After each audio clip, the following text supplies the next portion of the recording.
तो कहानी की शुरुआत 1858 के समय से होती है। ये वो समय था जब गोरे लोग काले लोगों को गुलाम बनाकर उनसे काम करवाते थे। यहाँ हम काले लोगों का एक ग्रुप देखते हैं। ये सभी गुलाम थे जिन्हें दो गोरे भाई एस और डिकी बेचने के लिए ले जा रहे थे। रात होने पर उनके रास्ते में एक बाउंटी हंटर आता है जिसका नाम किंग है। दरअसल किंग पहले डॉक्टर था, लेकिन बाद में वो एक बाउंटी हंटर बन गया और सरकार से पैसा लेने के लिए मुजरिमों को मारने लगा। खैर, यहाँ एस किंग को गन दिखाते हुए उससे उसके बारे में पूछता है, जिस पर किंग एस को शांत करते हुए कहता है कि मैं गुलामों का व्यापार करने वाले दो भाइयों को ढूंढ रहा हूँ जिन्हें सभी स्पेक ब्रदर्स नाम से जानते हैं। जिस पर डिकी कहता है कि हम ही स्पेक ब्रदर्स हैं और तुम्हें हमसे क्या काम है। जिस पर किंग उन्हें बताता है कि तुम्हारे साथ अभी जो गुलाम हैं उनमें से मैं एक गुलाम को खरीदना चाहता हूँ। तभी किंग उन सभी गुलामों से पूछता है कि आखिर तुम में से करुकन प्लांटेशन में कौन रहा करता था। जिस पर जांगो नाम का एक गुलाम बताता है कि मैं पहले वहाँ रहता था। ये सुनकर किंग जांगो के पास आता है और उससे कहता है कि क्या तुम ब्रिटल ब्रदर्स के बारे में जानते हो। जिस पर जांगो हाँ में जवाब देता है। तब किंग उससे ब्रिटल ब्रदर्स के नाम पूछता है, जिस पर जांगो बताता है कि सबसे बड़े भाई का नाम जॉन, दूसरे वाले का नाम एलिस और सबसे छोटे भाई का नाम रॉजर है। यहाँ किंग जांगो से पूछता है कि क्या तुम इन तीनों भाइयों को देखकर उन्हें पहचान सकते हो। इसी बीच एस किंग से कहता है कि तुम हमारे गुलाम से इस तरह बात नहीं कर सकते। तब किंग उससे कहता है कि मैं एक खरीदार हूँ और मैं तुमसे एक गुलाम को खरीदना चाहता हूँ। लेकिन एस उसे अपने गुलाम बेचने से मना कर देता है और उसके ऊपर गन तानकर उसे यहाँ से जाने की धमकी देता है, जिससे किंग को उस पर गुस्सा आ जाता है और वो अपनी गन निकालकर एस के सिर में गोली मार देता है, जिससे उसकी वहीं पर मौत हो जाती है। साथ ही किंग डिकी के घोड़े को शूट करके उसे मार डालता है, जिसकी वजह से डिकी जमीन पर गिर जाता है और उसका मरा हुआ घोड़ा उसकी बॉडी के ऊपर आकर उसे दबा देता है। इसके बाद किंग जांगो के पास आकर उससे ब्रिटल ब्रदर्स के बारे में बात करता है। तब जांगो कहता है कि मैं उन्हें पहली बार में ही देखकर पहचान जाऊंगा। ये सुनकर किंग जांगो को अपने पास रखने का सोचता है, इसीलिए वो उसके पैरों की बेड़ियां खोल देता है और डिकी से उसकी कीमत पूछता है। पर डिकी दर्द के मारे चिल्ला रहा होता है, जिसके बाद जांगो एस के कपड़े लेकर उसके घोड़े पर बैठ जाता है।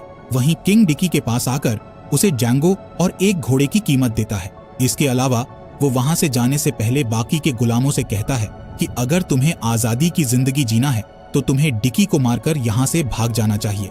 ये सुनकर गुलाम डिकी को मार देते हैं और अपने आप को आजाद कर लेते हैं।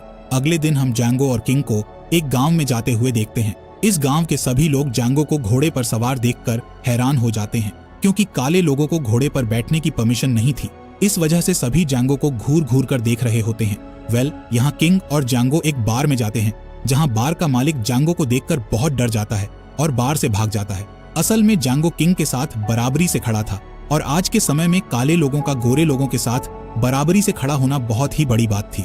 यहाँ बार में किंग अपने और जांगो के लिए एक ड्रिंक बनाता है, जिसके बाद वो जांगो को बताता है कि वो एक बाउंटी हंटर है और वो उन मुजरिमों को मारता है जिसके ऊपर सरकार ने इनाम रखा होता है। साथ ही वो बताता है कि मुजरिम के मरने के बाद उसे उसकी डेड बॉडी ऑफिसर्स तक पहुंचाना होती है, ताकि बाद में वो उनसे इनाम का पैसा ले सके।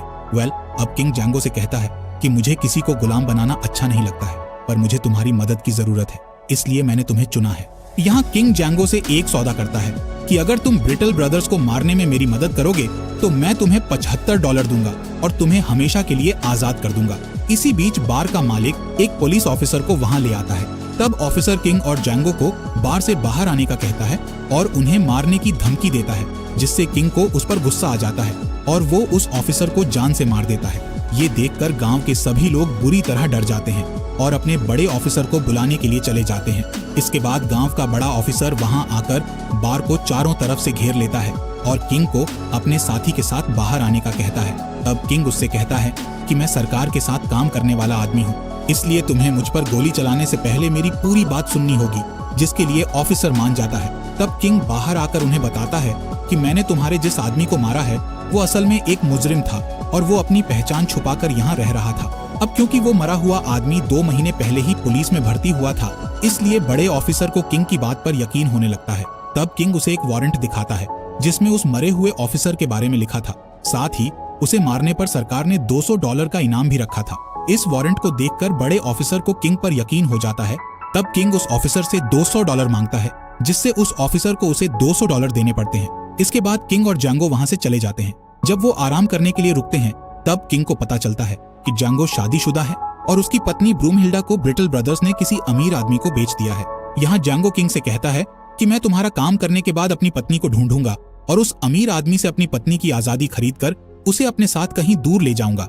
इसके बाद जैंगो बताता है कि ब्रूमहिल्डा का पालन पोषण एक जर्मन औरत ने किया था, इसलिए उसे थोड़ी बहुत जर्मन भाषा बोलना आता है। ये सुनकर किंग बहुत खुश होता है क्योंकि वो भी एक जर्मन था। अब वो दोनों ब्रिटल ब्रदर्स की खोज करने के लिए आगे बढ़ते हैं। कुछ देर के बाद वो एक गांव में रुककर आराम करते हैं, जहां किंग और जैंगो ब्रिटल ब्रदर्स तक पहुंचने का प्लान बनाते हैं। इधर किंग जैंगो को नए कपड़े दिलाता है और उससे कहता है कि अब से तुम्हें मेरा नौकर बनने की एक्टिंग करनी होगी ताकि किसी को तुम पर शक ना हो। इसके बाद जैंगो अपनी पसंद के कपड़े पहनता है और फिर वो दोनों बिग डैडी नाम के व्यापारी से मिलने चले जाते हैं, जहां बिग डैडी किंग के साथ एक काले आदमी को देखकर गुस्सा हो जाता है और उसे अपने एरिया से जाने का कहता है। तब किंग बिग डैडी से डील करता है कि वो उसके गुलाम को खरीदने आया है, जिसके बदले में वो उसे अच्छी कीमत देगा। ये सुनकर बिग डैडी खुश हो जाता है और किंग का अच्छे से स्वागत करता है। साथ ही वो अपनी गुलाम बेटीना से जैंगो का अच्छे से ख्याल रखने का कहता है।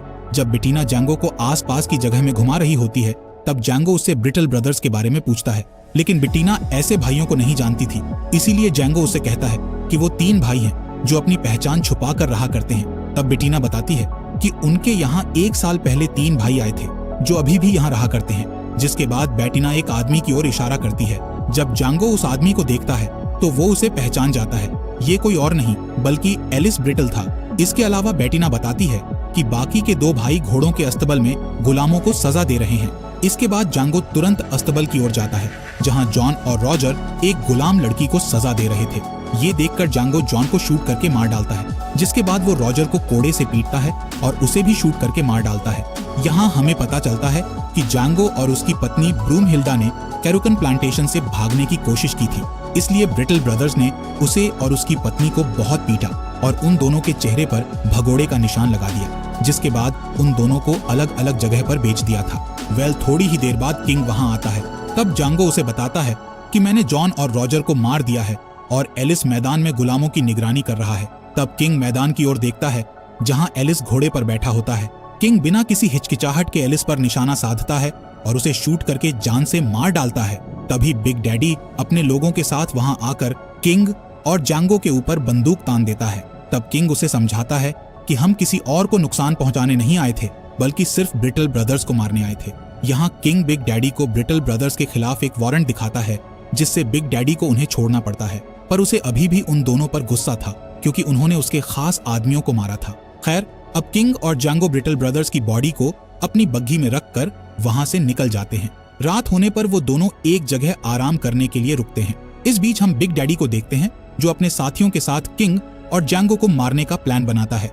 जिसके बाद वो लोग मौका देखकर किंग की बग्घी को घेर लेते हैं, लेकिन किंग को पहले से ही बिग डैडी के इरादे ठीक नहीं लग रहे थे, इसीलिए वो और जैंगो पहले ही अपनी बग्घी से दूर हो गए थे। जैसे ही बिग डैडी के लोग बग्घी के पास पहुंचते हैं, तब छुपा हुआ किंग अपनी बग्घी में रखे बारूद में शूट कर देता है, जिससे एक बड़ा धमाका होता है और बिग डैडी के कई सारे लोग मारे जाते हैं। इसके बाद किंग जैंगो को अपनी स्नाइपर देकर उससे बिग डैडी को मारने का कहता है, जिससे जैंगो एक ही बार में उसे शूट करके मार डालता है। जिसके बाद किंग और जैंगो एक जगह पर रुककर डिनर करते हैं, जिस दौरान जैंगो किंग से अपनी पत्नी के बारे में बातें करता है।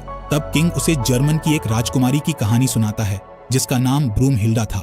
किंग बताता है कि उस राजकुमारी को उसके पिता ने पहाड़ पर कैद कर दिया था, तब एक राजकुमार ने आकर उसे कैद से छुड़ाया था। ये कहानी सुनकर जैंगो डिसाइड करता है कि वो भी अपनी पत्नी को किसी भी तरह आजाद करके रहेगा, पर किंग का कहना था कि उसे अभी थोड़ी और सब्र रखनी चाहिए और उसे भी बाउंटी हंटर की ट्रेनिंग लेनी चाहिए, ताकि वो पैसे कमाकर अपनी पत्नी को अमीर आदमी से खरीद सके। यहाँ किंग जैंगो को ऑफर देता है कि मैं तुम्हें बाउंटी हंटिंग सिखाऊंगा और तुम्हें मेरा साथी बनकर मेरे साथ काम करना होगा, जिसके बदले में तुम्हें पैसे भी दूंगा। इसके अलावा वो जैंगो से वादा करता है कि वो खुद ब्रूमहिल्डा को ढूंढने में उसकी मदद करेगा।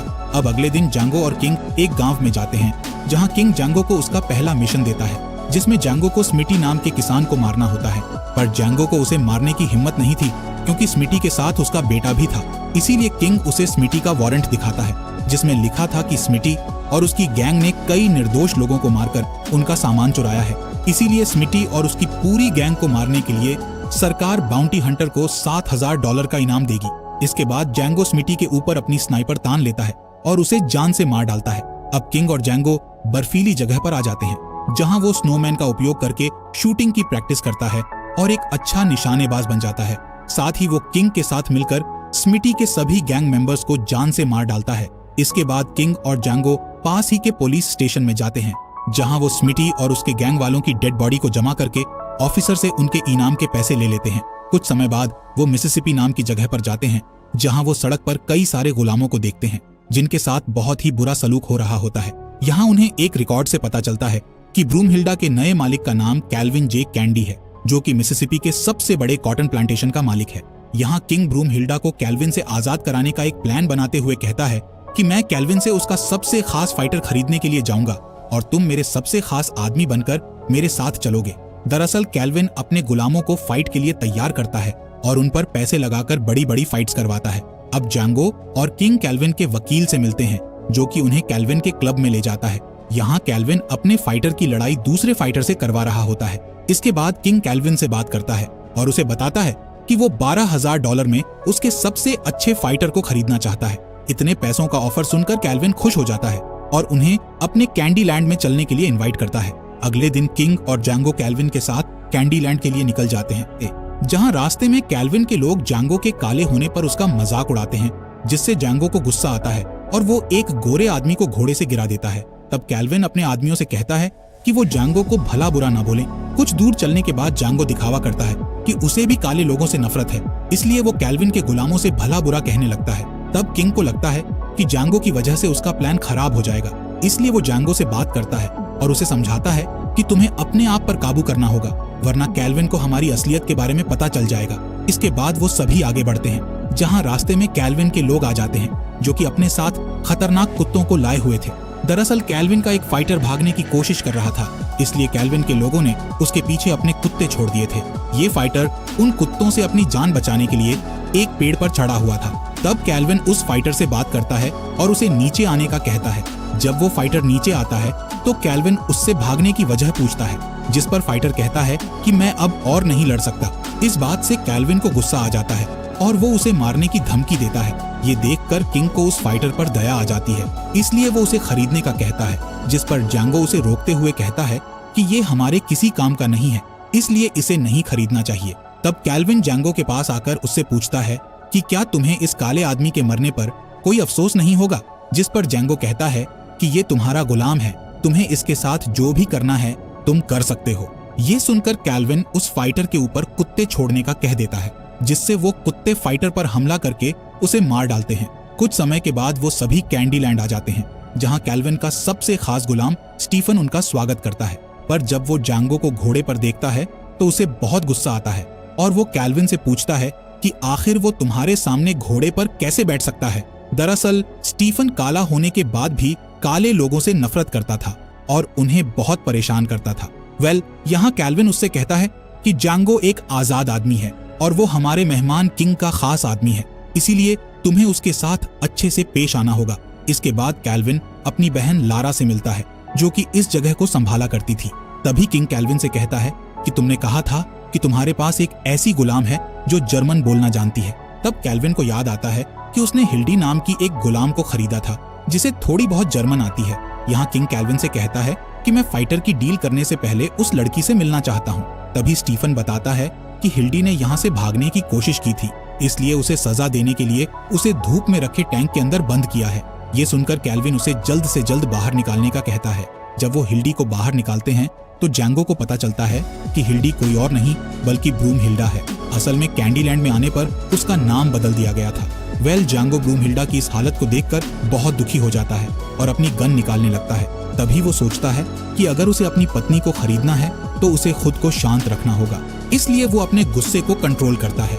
अब रात में लारा ब्रूमहिल्डा को तैयार करके उसे किंग के रूम में ले जाती है, जहां किंग ब्रूमहिल्डा से जर्मन में बात करता है और उसे बताता है कि मैं और जांगो तुम्हें बचाने के लिए आए हैं। जब जांगो ब्रूमहिल्डा के सामने आता है तो वो खुशी के मारे बेहोश हो जाती है। खैर, अब सभी डिनर करते हैं, जिस दौरान स्टीफन देखता है कि ब्रूमहिल्डा जांगो को देखकर मुस्कुरा रही है और जांगो भी उसे बार बार देख रहा है, इसलिए वो ब्रूमहिल्डा को अंदर ले जाता है और उससे पूछता है कि क्या तुम जांगो को पहले से जानती हो, जिस पर जांगो मना कर देती है। यहाँ किंग कैल्विन से डील करता है कि वो उसके फाइटर के साथ उस जर्मन लड़की को भी अपने साथ ले जाना चाहता है, लेकिन तभी स्टीफन वहाँ आ जाता है और कैल्विन से अकेले में बात करने का कहता है। जब कैल्विन स्टीफन के पास जाता है तो स्टीफन उसे बताता है कि ये लोग किसी फाइटर के लिए नहीं बल्कि उस जर्मन लड़की के लिए आए हैं और मुझे लगता है कि वो लड़की जैंगो की पत्नी है। ये सुनकर कैल्विन डिसाइड करता है कि वो किंग को अपना फाइटर नहीं बेचेगा बल्कि वो लड़की के बदले किंग से $12,000 लेगा। अब बाहर आकर कैल्विन ब्रूमहिल्डा का मजाक उड़ाते हुए सबको उसकी पीठ दिखाता है जिसमें कोड़ों के निशान लगे हुए थे। ये देखकर जैंगो को गुस्सा आता है लेकिन वो कुछ नहीं कर सकता था। तभी लारा कैल्विन पर चिल्लाती है और उसे ब्रूमहिल्डा की बेइज्जती करने से मना करती है। तब कैल्विन अपनी बहन और ब्रूमहिल्डा को अंदर जाने का कहता है, जिसके बाद वो किंग से कहता है कि मुझे तुम्हारी असलियत के बारे में पता चल गया है। तभी स्टीफन ब्रूमहिल्डा को बाहर लेकर आता है और कैल्विन के हवाले कर देता है। तब कैल्विन ब्रूमहिल्डा की गर्दन पकड़कर उसे मारने की धमकी देता है। तब किंग ब्रूमहिल्डा की जान बचाने के लिए कैल्विन से सौदा करता है और उसे $12,000 दे देता है। सौदा पूरा होने के बाद कैल्विन ब्रूमहिल्डा की आजादी के पेपर तैयार करता है। पेपर तैयार होने के बाद किंग जैंगो और ब्रूमहिल्डा वहां से जाने लगते हैं। तब कैल्विन किंग को रोकता है और उससे कहता है कि तुम्हें मुझसे हाथ मिलाकर जाना होगा, लेकिन किंग उससे हाथ मिलाने से मना कर देता है। तब कैल्विन कहता है कि अगर तुम मुझसे हाथ मिलाकर नहीं गए तो ये डील नहीं मानी जाएगी। साथ ही वो अपने लोगों से कहता है कि अगर ब्रूमहिल्डा ने इस घर से बाहर कदम रखा तो उसे मार डालना। इसलिए अब किंग कैल्विन से हाथ मिलाने के लिए आगे बढ़ता है, जिस दौरान वो अपनी गन निकाल लेता है और हाथ मिलाने की बजाय कैल्विन को शूट करके मार डालता है। ये देखकर स्टीफन बहुत दुखी होता है और रोने लगता है। इसी बीच कैल्विन का आदमी किंग को शूट करके मार देता है। वहीं जैंगो अपनी गन निकालकर कैल्विन के आदमी और उसके वकील को मार डालता है, जिसके बाद वो ब्रूमहिल्डा को लेकर भागने लगता है। तभी कैल्विन के लोग उस पर हमला कर देते हैं, इसलिए वो ब्रूमहिल्डा को रूम में छोड़कर सभी लोगों को मारने लगता है। लेकिन तभी जैंगो की गोलियां खत्म हो जाती है, इसलिए वो वहीं छुप जाता है। इसी बीच कैल्विन का आदमी ब्रूमहिल्डा को पकड़ लेता है और जैंगो को धमकी देता है कि अगर वो बाहर नहीं आया तो वो ब्रूमहिल्डा को मार देगा। इसलिए जैंगो बाहर आ जाता है और उसे पकड़ लिया जाता है। इसके बाद कैल्विन का आदमी जैंगो को टॉर्चर करता है, जिस दौरान स्टीफन वहां आता है और जैंगो को बताता है कि लारा ने तुम्हें लिक्विंट नाम के व्यापारियों को बेचा है जो तुम्हें बहुत टॉर्चर करेगा और तुम उससे मरने की भीख मांगोगे। अगले दिन हम जैंगो को जंजीर से बंधा हुआ देखते हैं, जहां लिक्विंट उसे अपनी कंपनी की ओर ले जा रहे थे। तभी जैंगो भागने का प्लान बनाता है और लिक्विंट लोगों से बात करने की कोशिश करता है। यहाँ जैंगो उनसे कहता है कि मैं कोई गुलाम नहीं हूँ बल्कि एक बाउंटी हंटर हूँ और मैं कैंडी लैंड में मुजरिमों को मारने गया था, जहाँ मेरा साथी किंग मारा गया और मुझे तुम्हारे हवाले कर दिया गया। जैंगो की बातें सुनकर लिक्विंट अपने बाकी के गुलामों से जैंगो के बारे में पूछते हैं, जिस पर वो गुलाम बताते हैं कि जैंगो और उसका साथी घोड़े पर बैठकर कैंडी लैंड आए थे और जैंगो किसी का गुलाम नहीं बल्कि आजाद इंसान है। ये सुनकर लिक्विंट को जैंगो पर यकीन हो जाता है। तब जैंगो लिक्विंट से कहता है कि मैं कैंडी लैंड वापस जाना चाहता हूँ ताकि मुजरिमों को मार सकूं और इसके बदले में सरकार से मिलने वाला इनाम मैं तुम्हें दे दूंगा। ये सुनकर लिक्विंट खुश हो जाते हैं और उसकी जंजीर खोलकर उसे हथियार दे देते हैं। तब जैंगो बड़ी चालाकी से उन तीनों व्यापारियों को मार डालता है और ब्रूमहिल्डा को बचाने के लिए कैंडी लैंड चला जाता है। यहाँ सभी लोग कैल्विन के फ्यूनरल में होते हैं। वहीं जैंगो कैल्विन के घर में पड़ी किंग की बॉडी के पास जाता है और उसकी पॉकेट से ब्रूमहिल्डा के आजादी के पेपर्स लेकर किंग को अलविदा कहता है, जिसके बाद वो कैल्विन के उस आदमी को मारता है जिसने फाइटर के ऊपर कुत्ते छोड़े थे। अब वो ब्रूमहिल्डा के पास जाकर उसे भी बचा लेता है। इसी बीच लारा और उसके लोग घर में आ जाते हैं। तब जैंगो उनके सामने आता है और सभी गुलामों को घर से भागने का कहता है, जिसके बाद वो लारा और उसके सभी लोगों को मार डालता है। साथ ही वो स्टीफन के पैरों में गोलियां मारकर उसे घायल कर देता है। अपना बदला लेने के बाद जैंगो उस घर को बारूद से ब्लास्ट कर देता है, जो कि उसने पहले से ही घर के चारों ओर लगा दी थी। इससे स्टीफन भी जलकर मारा जाता है। कहानी के अंत में जैंगो और ब्रूमहिल्डा दूर खड़े होकर घर को जलते हुए देखते हैं और वहां से चले जाते हैं। इसी के साथ ये मूवी यहीं पर खत्म हो जाती है।